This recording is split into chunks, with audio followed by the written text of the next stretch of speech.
Hello and welcome to The Insider. I'm Lisa Adams. Welcome to you, our viewers, and to our listeners on the radio as well. Today it's all about Erie's public schools, their finances, buildings, and plans to return to in-person school district-wide after this whole COVID-19 pandemic. My guest is Erie's Public Schools Superintendent Brian Polito. Thanks for coming in. Thanks for having me. So let's start with the return to in-person classes for elementary students that started here after the first of the year. How's that going so far? Things are going very well. It's great to see students back in the building, many of them for the first time this year. We're on week 2 right now, so we have cycled through our entire process and had all the kids in the building. Looking forward to continuing that and continuing to improve on that process. So when you talk about cycling through, students are doing an A day, B day, kind of a hybrid situation? The approach we took was every other week. So the first week was our purple group. They came in and did in-person instruction Monday through Thursdays. Friday was a remote day. That group then goes remote the following week, and our gold group, our second group, comes in for in-person instruction. So for teachers that are teaching in the classroom, then when some students are at home and some students are in the classroom, they're learning together, either some from home and some in the classroom? That's the advantage of our approach. So our teachers are teaching either remote or in person, which helps a lot. So during the week that they're at home, those teachers are actually instructing their students remotely. So how are teachers feeling about this whole thing? I know some were anxious. Any positive tests for the virus so far among students and teachers, and how often are they testing? We test as needed. We have our pandemic coordinator, Mr. Brockman, who does all the contact tracing when we do have incidents. So far, things have been going very well. We haven't had any incidents with students as we've returned back to school, and I'm happy to report that everybody is following our health and safety protocols. Students are social distancing, they're wearing their masks, they're doing everything they need to do to be safe. So I know you had to have some improvements to ventilation at a lot of the buildings, and many of the buildings are old, so you had to work on special ways to go about doing that. So is that improved ventilation working out, and is there a way that you test that air? Yes, that's going very well. We had all that work done by December, including some UV lights in there to sterilize the air as it goes through. We do have some monitors in those buildings as well to ensure that we're continuing to maintain that adequate outside airflow. And when kids have to take their masks off for eating lunch or breakfast at the school building, how do they go about doing that safely? Again, they're spaced 6 feet apart. They do eat in their classrooms, so we do have our mask breaks built in, as well as allowing them to take their masks off when they're eating. One of the other things that we did as well was order desk shields. So those are starting to come in. That just provides an extra level of protection for the students and the staff. So learning from home, we hear about this all the time on national news as well as local news, that it has its challenges. I mean, obviously you had the technical challenges where you had to get people the technology to do it, the hotspots to do it, and so on. But talk about academically. We hear a lot about fatigue from families and students about this whole thing of learning from home. Can you gauge and measure how students are performing? Are they falling way behind? And is it impacting certain age groups more than others? Yeah, this year's definitely been a challenging year with the remote instruction. Fortunately, we were able to continue with synchronous instruction, which at least provided the students with some one-on-one interaction with their teachers remotely. But we are seeing some groups slip because of the remote instruction. Right now we have our elementary students back, and we're going through an evaluation process to see where the gaps are and what we can do to get them caught up. I think the group that was most affected was our middle school. We do have a number of students that are failing at least one course, many more than what we've seen in the past years. So we're, again, working to get those students back here very soon and go through the same process. We need to assess where our students are, where the gaps are, and what we can do to get them caught up. Yeah, could that involve some remediation in the summer months? Are you thinking about that? That's definitely something that we're considering right now. We actually have some committees going with teachers and administrators to, again, look at where the gaps are and to build some recommendations for the school board about some extended school year, some after-school work, and some additional summer instruction. If you had to say what causes them to fall behind, is it because it's harder to pay attention online, or maybe some students just sort of check out, or I mean, I know they can go technology-wise into like a one-on-one situation, so I know the Schoology program that you're using is supposed to address those things, but is that just it? Is it harder to engage in that way? Well, I think we're seeing three separate groups of students. Some students, the remote instruction is working fine for them and they're thriving. We have other students that are actually logging in, but the work that they're producing and the engagement, we're just not seeing. And then we have another group of students that just aren't logging in. So again, really identifying those areas where those students are and developing those individualized plans to help get those students caught up. And some of the not logging in may be a lack of support at home that could be challenging the situation too? Definitely an issue that we're facing. And it's been touch and go because of the pandemic, but we've been sending some of our staff and the Blue Coats out to homes that are having some of those challenges to really try to find out what those barriers are to getting the students to log on and working to find solutions with the family. Well, you alluded to the middle school students, the challenges that they are facing in doing remote learning. So we're going to talk about middle schools and high school students when they might return to in-person class when we come back. Stay with us.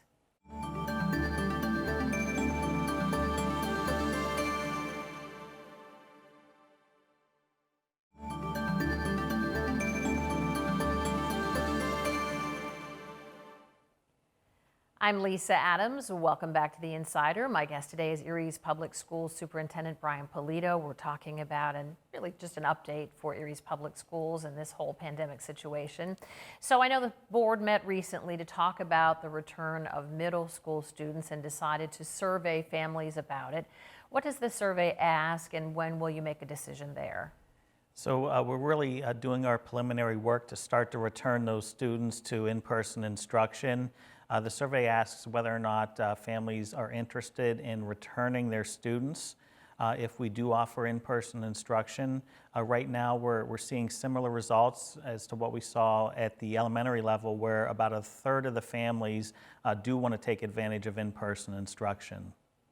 And although a third said they wanted to take advantage, when you started with elementary, is it actually more that have come back?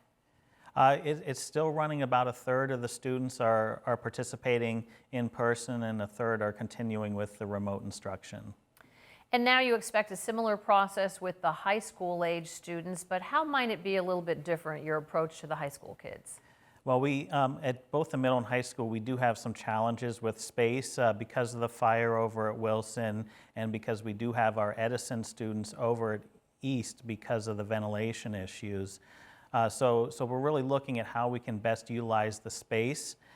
For the high school students, we are surveying those families right now to determine whether or not they want to take advantage of in-person instruction. We're hoping to bring some targeted groups back in March to help, and specifically looking at some of our seniors that are currently struggling.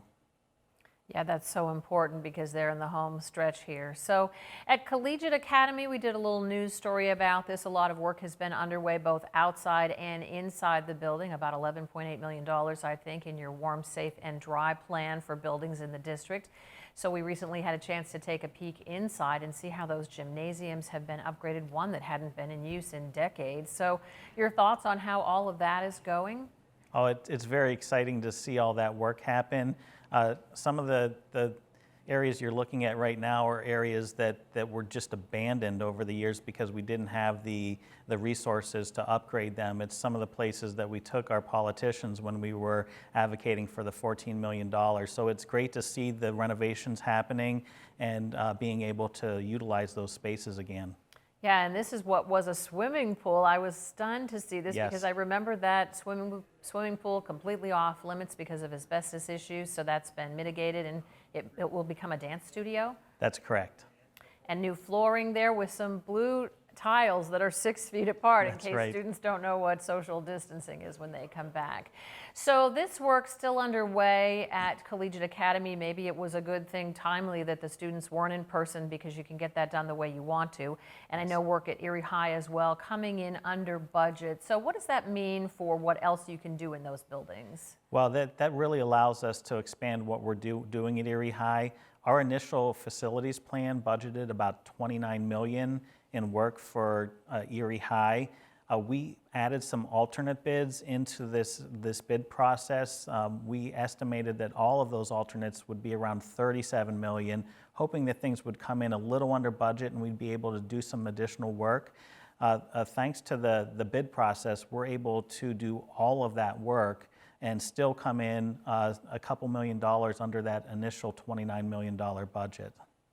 And it's kind of a blessing in disguise, but being able to work without working around students and teachers in the building, I'm sure, is somewhat helpful too. So let's talk ventilation at a building as old as Collegiate Academy, 100 years plus. I know you have some wall unit ventilators that can be upgraded to draw in more fresh air for COVID situations. And as we saw in the gymnasiums there's that ultraviolet light, a whole new HVAC system. But many classrooms have the old school radiators, hot water or steam radiators. So for these rooms, it's going to be about opening the windows, something you really couldn't do in the winter. Yeah, and that's really one of the reasons why we chose to go with remote instruction for the middle and high school, because of some of those issues. Collegiate is certainly a big challenge. We only have 11 classrooms there right now that do have adequate outside air ventilation. We're hoping with some of the CARES money that has come in, and we're hoping to come in the next couple months, that we'll be able to expand and address some of those issues at Collegiate and some of our other older buildings. Well, you teed that up very nicely, because when we come back, good news for the district when it comes to CARES Act funding. We're going to talk about how much and how it may be used. Stay with us.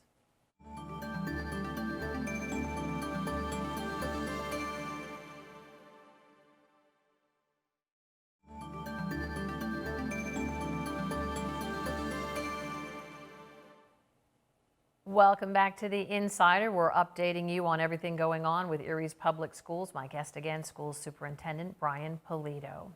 So let's talk about that CARES Act funding that the district has received and more that's on the way. First of all, what have you gotten so far last year, and then how much more is coming? Because this is a big check, right? It absolutely is, and what's being sent our way is really helping us change the game in the Erie School District. The first round of funding was about $6.8 million. The majority of that funding was used to purchase Chromebooks for all our students. So now we do have a one-to-one technology initiative in our district, and are able to continue to maintain that. The second round, which we expect to be released very shortly, is about $30 million.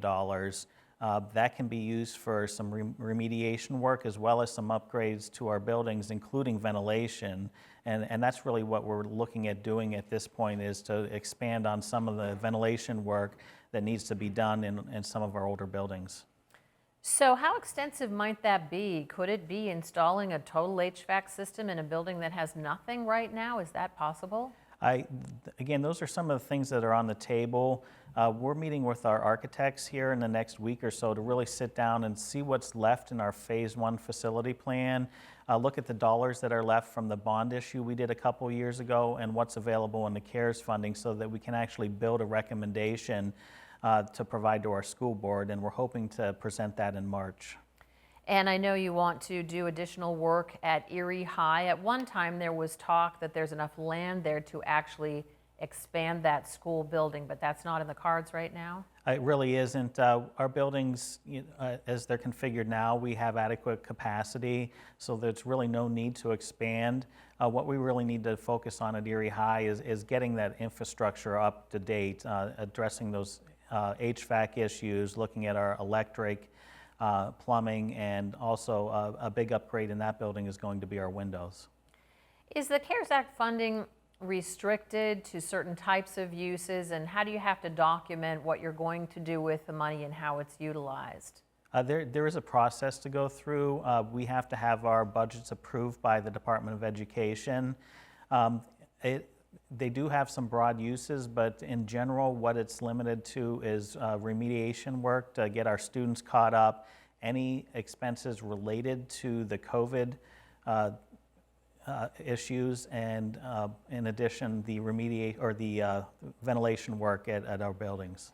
So when you talk about remediation, you alluded to the idea that you need to get some of these seniors back to in-person instruction. So is it possible that some seniors will come back before the whole school comes back? And how do you target those kids? I mean, are they students that are actually at risk of not being able to graduate? We're working through that process right now. Our high school principals really felt that the best approach would be to assist those seniors that are struggling, that are so close to graduation. So that's what we're looking at right now, hoping to bring some of those students back in March in some of the places that we do have adequate ventilation. For college-bound students, how challenging has this been? A lot of the extracurricular things that students do that make them really shine on a college application have had to be scuttled here. We also know there's issues with the College Board test. A lot of schools accepting students without a test score now. So how's it working for those students that are trying to get into these top-ranked schools? Yeah, certainly this year has been a challenge like no other, but by and large what we're seeing is that the universities do understand, and they're working with our students to make it happen. All right, when we come back, Governor Wolf recently rolled out his state budget proposal. We're going to talk about what he's calling for when it comes to fair funding. Seems like some pretty exciting news for Erie's public schools. Stay with us.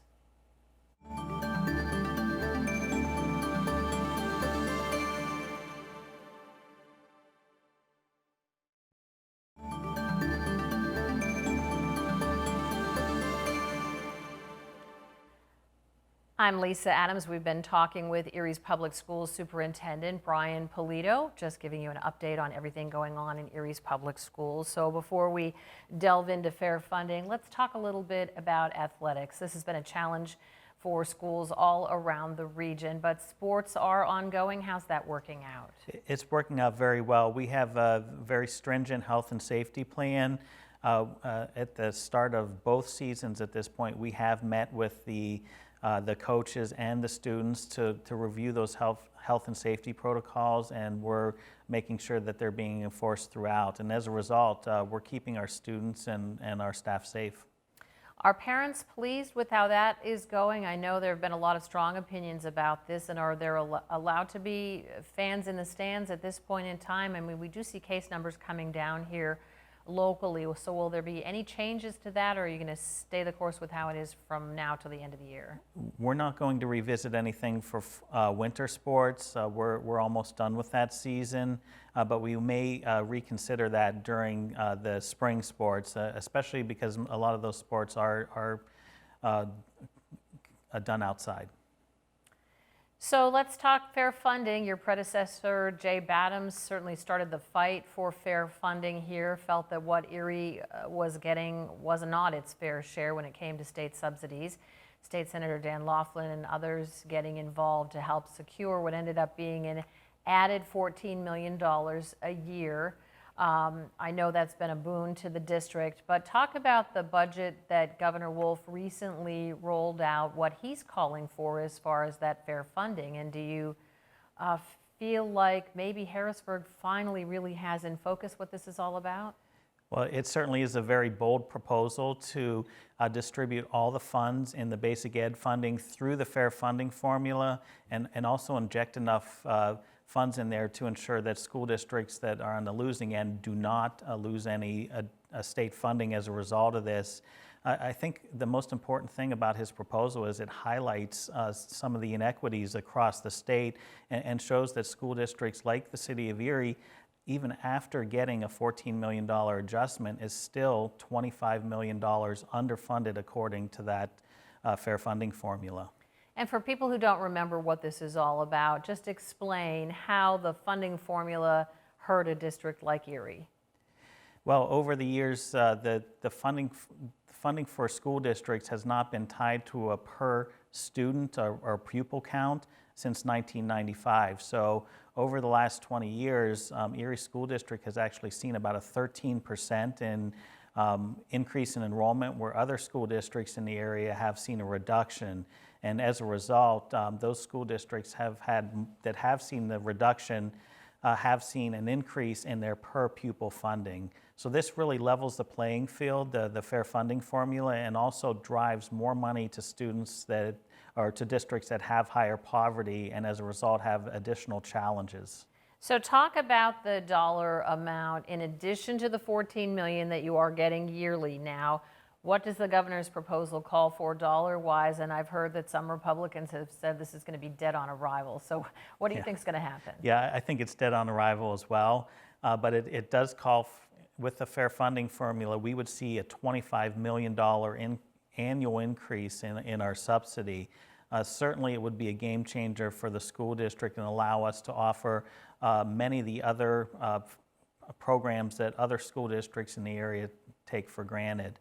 Again, I don't think that's going to happen this year, but again, if it starts the conversation and as a result we start to see an accelerated distribution of funds through that formula, it's going to be a win for the Erie School District. And again, this money is not about buildings or warm, safe, and dry. This is really going toward academic programming. I mean, explain how you think that could be game-changing. Well, even if you look at the $14 million we received, that allowed us to start to do our facilities plan, which was just focused on warm, safe, and dry.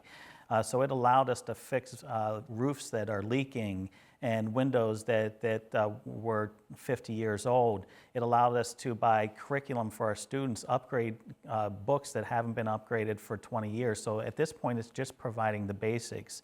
The additional funding would allow us to expand and provide many of the support services that our students need to get them caught up and get them, maintain them on grade level, and also provide the additional social and emotional supports that they need to succeed. Maybe even hiring more teachers to have a better student-teacher ratio? Absolutely. So you have a lot going on here, especially these decisions about returning high school and middle school students. If families want to stay up to date on what's going on, what's the best way for them to stay plugged in? Well, I would say continue to check our Facebook page and our website frequently. We have updates almost daily on what's happening with the district, any schedule changes that are happening, and of course what's going on with our meal distribution plans. And if a parent does feel that their student is struggling with the at-home learning, what's their best resource to get that taken care of? Do they reach out to the teacher? I think they would start with the teacher. If they're still struggling and would like to look at additional supports, they can always contact their building administrator or our central office. Well, Brian Polito, thank you so much for being here and giving us an update on so many things, from buildings to academics and to ventilation and those return plans. We look forward to seeing all these things come to fruition as we get COVID-19 behind us. Thanks again. Thank you. And as always, thank you for joining us here on The Insider. If you have an idea for us to explore, just email me at ladams@wicu12.com and join us again next time for The Insider.